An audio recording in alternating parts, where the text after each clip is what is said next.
If you ask a homeowner a question of, are you looking to do solar? The answer is always yes, and there's nobody out there who's saying, please don't save me money. I think as soon as I knew solar was a thing many moons ago, I was like, that's something I probably should do.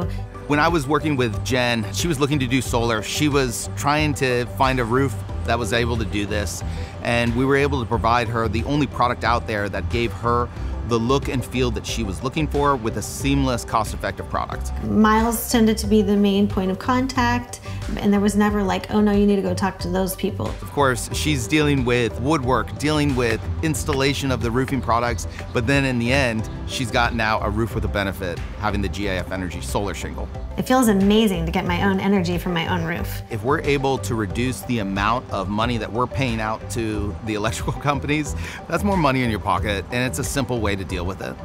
People don't necessarily realize that it is solar, and the ones who do are like, oh, who did that? Just like any new product, it's different, but it is a very seamless design that doesn't stand up off your roof, doesn't collect debris.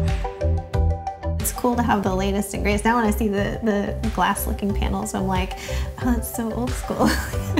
GAF Energy made everything so easy that it was like getting a roof and solar in one team.